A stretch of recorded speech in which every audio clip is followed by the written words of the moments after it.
मिनटों के बाद वित्त मंत्री सुरेश खन्ना यूपी का 7वां बजट पेश करेंगे और सभी विपक्षी दलों के नेता, सरकार के तमाम कैबिनेट मंत्री, मुख्यमंत्री योगी आदित्यनाथ, अखिलेश यादव, तमाम लोग पहुंच चुके हैं।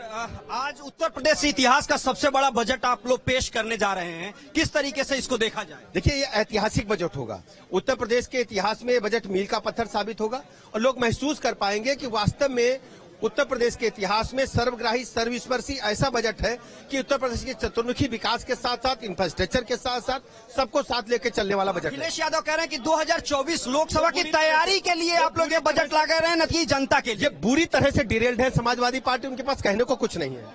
तो ये थे डिप्टी सीएम ब्रजेश पाठक, जिनका साफ तौर पे कहना है कि समाजवादी पार्टी पूरी तरीके से डिरेल है। जो ये बजट लाया जा रहा है उत्तर प्रदेश के विकास के लिए और अभी तक का सबसे बड़ा बजट होगा। वीडियो जर्नलिस्ट सूफी खान के साथ पवन सिंह सेंगर, न्यूज नेशन, लखनऊ विधानसभा। Video journalist. तो देखिए, प्रतिक्रियाओं का दौर भी चल रहा है, जहां सत्ता पक्ष की तरफ से इसे सर्वांगीण विकास वाला बजट बताया जा रहा है, तो विपक्ष लगातार सवाल कर रहा है। इस बीच ये विधानसभा की सीधी तस्वीरें आप देख रहे हैं। विपक्षी दल के विधायक यहां पर पहुंच चुके हैं। मुख्यमंत्री योगी आदित्यनाथ, वित्त मंत्री सुरेश खन्ना, और अब से कुछ ही देर में जो तस्वीर है वो साफ होते हुए बजट को लेकर नजर आएगी। तो अब तक का ये सबसे बड़ा बजट जो है वो होगा। इस बजट में बुनियादी ढांचे का विकास, स्वास्थ्य क्षेत्र, शिक्षा पर ध्यान केंद्रित किए जाने की संभावना है। तो वहीं आवंटन करते वक्त सरकार अपने $1 ट्रिलियन के लक्ष्य को भी यहां पर झलकाते हुए इस बजट में नजर आएगी, जिसका जिक्र अखिलेश यादव ने भी किया कि क्या कुछ खाका यहां पर रखा गया है 1 ट्रिलियन अर्थव्यवस्था को लेकर, उसे कारगर करने के लिए क्या बजट होगा। फिलहाल ये सीधी तस्वीर आपके टीवी स्क्रीन पर है। थोड़ी देर में सदन में बजट पेश किया जाएगा। वित्त मंत्री सुरेश खन्ना योगी सरकार 2.0 का दूसरा बजट पेश करेंगे। 2023 और 24 का बजट सदन में पेश करेगी सरकार। कुछ ही देर में बस बजट पेश किया जाएगा। तमाम दलों के नेता, मुख्यमंत्री योगी आदित्यनाथ और वित्त मंत्री, देखिए अफसोस ये कि जिस तरह से पब्लिक में आकर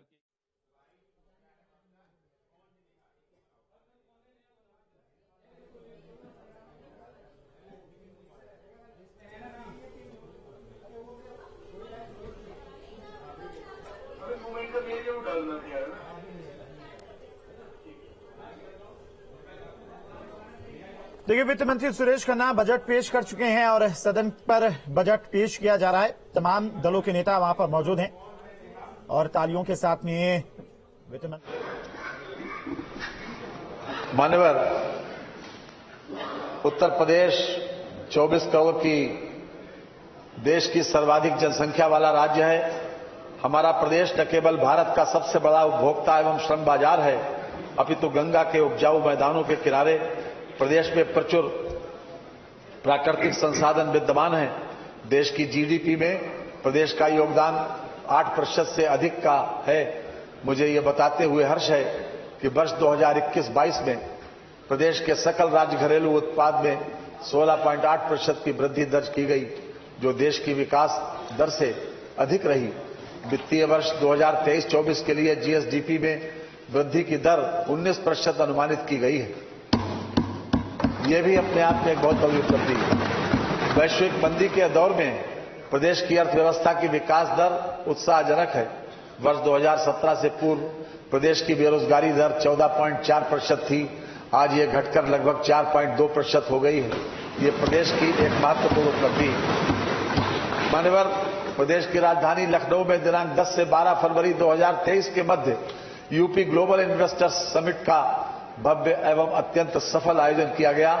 इस समिट के आयोजन के पूर्व प्रदेश सरकार के मंत्रियों एवं अधिकारियों के प्रतिनिधिमंडल 16 देशों के 21 शहरों में भेजे गए, जहां उनके द्वारा व्यापारिक समुदाय को प्रदेश में निवेश की संभावनाओं के संबंध में अवगत कराया गया और इसी थीम पर रोड शो आयोजित किए गए। इन देशों में America, Canada, UK, Germany, Belgium, Sweden, Netherlands, France, Mexico, Brazil, Argentina, Japan, दक्षिण कोरिया, संयुक्त अरब अमीरात, सिंगापुर व ऑस्ट्रेलिया शामिल हैं।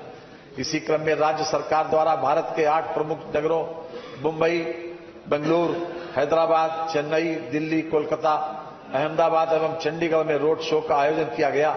इसके परिणाम स्वरूप Uttar Pradesh global investors summit 2023 में 25,000 से अधिक निवेशकों द्वारा प्रतिभाग किया गया। मुझे ये बताते हुए हर्ष है कि इस समिट में लगभग 33.50 लाख करोड़ रुपए के 19,000 से अधिक समझौता ज्ञापनों पर हस्ताक्षर किए गए। अधिकांश समझौता ज्ञापन नवीकरण ऊर्जा 16%, इलेक्ट्रॉनिक्स 12%, औद्योगिक पार्क 11%, शिक्षा 9% तथा लॉजिस्टिक्स 9% सेक्टर्स में किए गए हैं। सुधर गई कानून व्यवस्था, उद्योगों की अलख जगी। यूपी बना ग्रोथ का इंजन, ये सब पहली दफा समझ, और फकत किनारे बैठे बैठे लहरों से मत सवाल कर, डूब के खुद गहरे पानी में पानी का फलसफा समझ।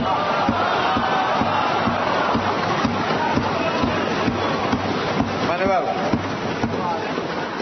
ये हमारे लिए अत्यंत गौरव का विषय है कि दिनांक 1 दिसंबर 2022 से 30 नवंबर 2023 के मध्य विश्व के सबसे शक्तिशाली 20 देशों के समूह G20 के सम्मेलन की मेजबानी का गौरव भारत सरकार को प्राप्त हुआ है। इस सम्मेलन के अंतर्गत भारत सरकार की अध्यक्षता में 200 से अधिक बैठकें होंगी, जिसमें उत्तर प्रदेश के 4 शहरों लखनऊ, आगरा, वाराणसी एवं ग्रेटर नोएडा में 11 बैठकों का आयोजन किया जाएगा। G20 सम्मेलन की बैठकों की मेजबानी उत्तर प्रदेश के लिए बुनियादी ढांचे, सांस्कृतिक विरासत तथा विकास के स्तर और संभावनाओं को दुनिया के सम्मुख प्रदर्शित करने का एक बृहद एवं व्यापक अवसर होगा। वित्त मंत्री जी, ये जो ऊपर कंट्रोल रूम वाले हैं, जैसे जैसे माननीय वित्त मंत्री जी पढ़ेंगे वही लाइन ऊपर चली जाए, क्योंकि पहले सामने आ रहे फिर बाद में आप पढ़ रहे हैं, तो जो लाइन पढ़ेंगे वही सिर्फ ऊपर जाएगी। उस बात का ऊपर से ध्यान देंगे।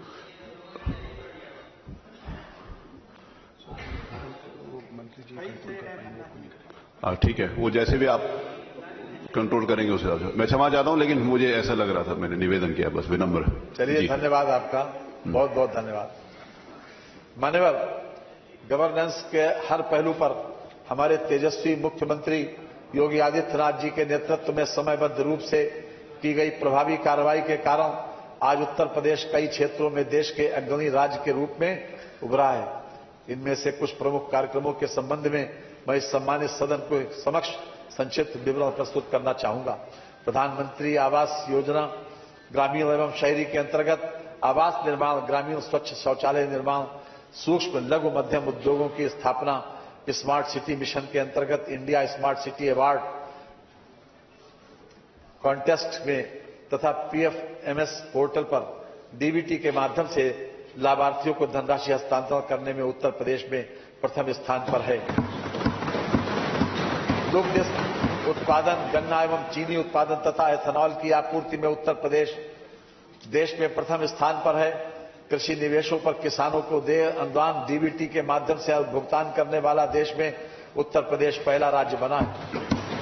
कोरोना के बचाव हेतु वैक्सीनेशन के 39.20 करोड़ से अधिक डोज लगाने वाला देश में उत्तर प्रदेश प्रथम स्थान पर है तथा चिकित्सा शिक्षण संस्थान स्थापित कर संचालित करने वाला देश का अग्रणी राज्य बन गया है। भारत सरकार द्वारा स्टार्टअप रैंकिंग के तहत उत्तर प्रदेश को इंस्पायरिंग लीडर के रूप में सम्मानित किया गया है। उत्तर प्रदेश कौशल विकास नीति को लागू करने वाला देश का प्रथम राज्य बन गया है। अटल पेंशन योजना के अंतर्गत पंजीकरण करने में उत्तर प्रदेश का देश में प्रथम स्थान पर है। मान्यवर, आज हमारा प्रदेश न केवल देश के अंदर बल्कि वैश्विक समुदाय के मध्य भी अपनी सशक्त उपस्थिति दर्ज करा रहा है। ये मुख्यमंत्री योगी आदित्यनाथ जी के निरंतर कठोर परिश्रम और अनुशासन से संभव हो सका है।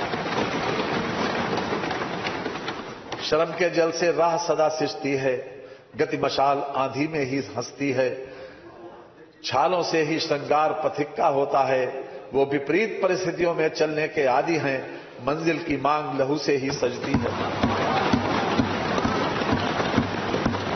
मान्यवर, हमारी सरकार द्वारा अपने पिछले कार्यकाल तथा वर्तमान कार्यकाल में प्रदेश के सर्वांगीण विकास की ठोस नीतियां तैयार कर उन्हें धरातल पर प्रभावी रूप से मूर्त रूप प्रदान किया गया है।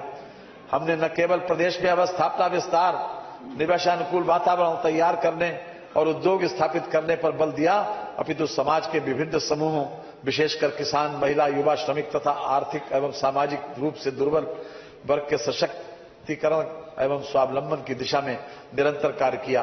मैं इस सम्मानित सदन के समक्ष इस क्रम में कुछ प्रमुख उपलब्धियों एवं प्रयासों का संक्षिप्त ब्यौरा रखना चाहूंगा।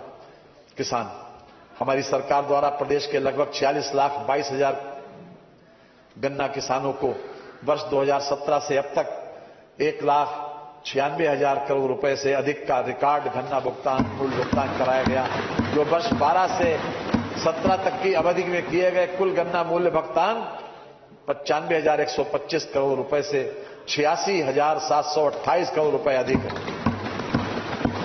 गन्ना उत्पादकता में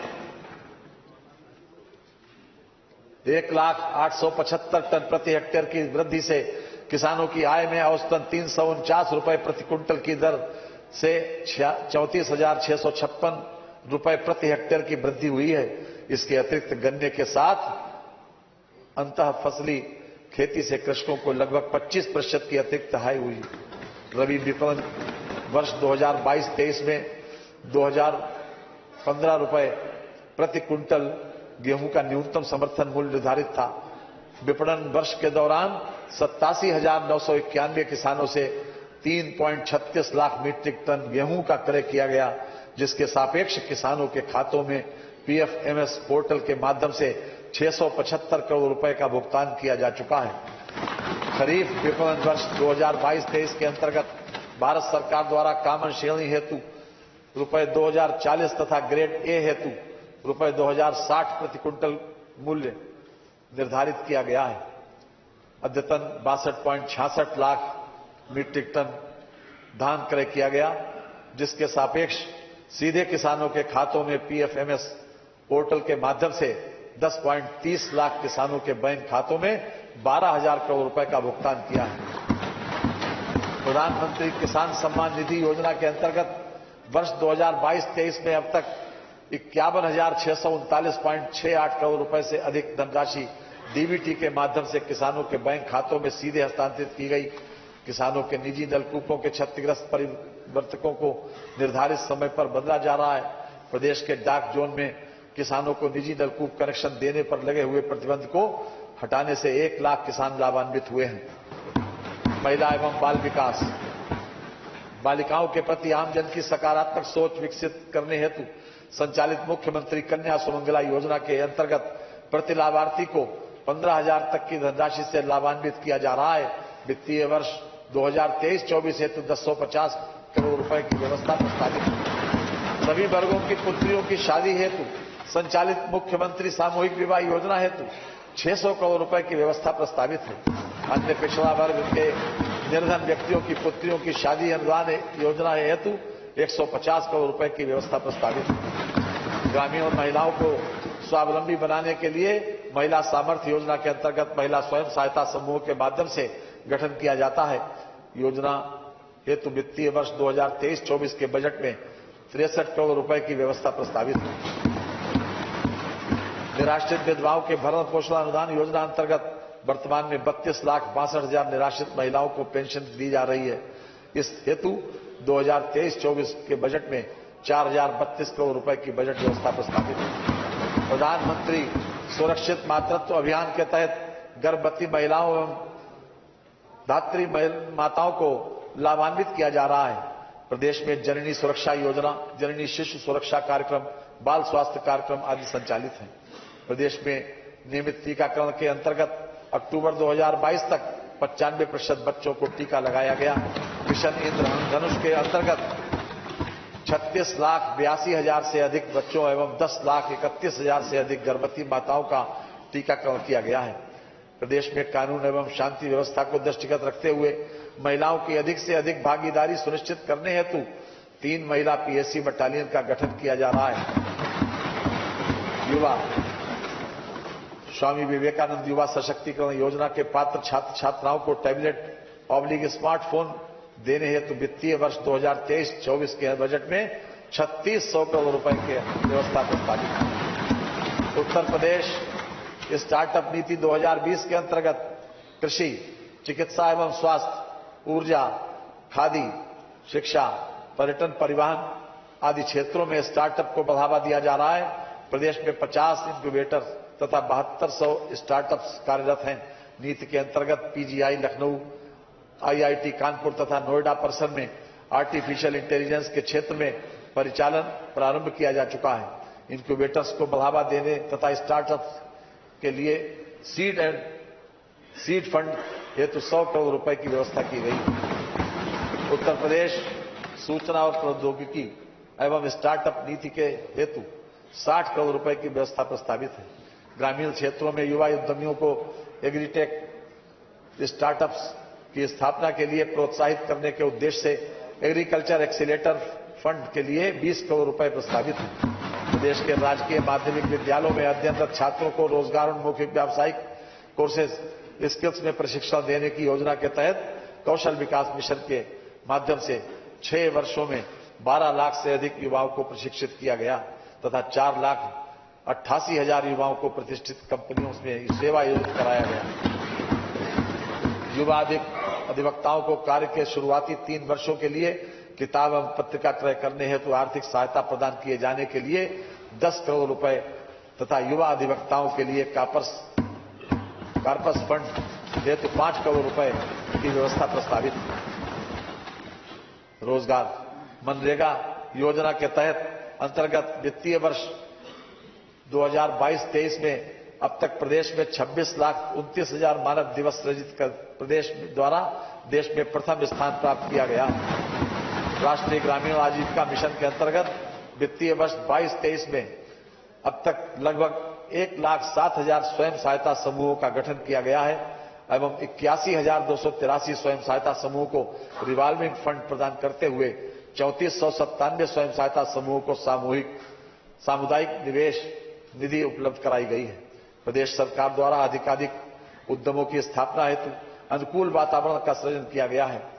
एमएसएमई अधिनियम 2020 के माध्यम से इकाइयों को 1000 दिवस तक किसी भी विभाग में से निरीक्षण से छूट प्रदान की गई है।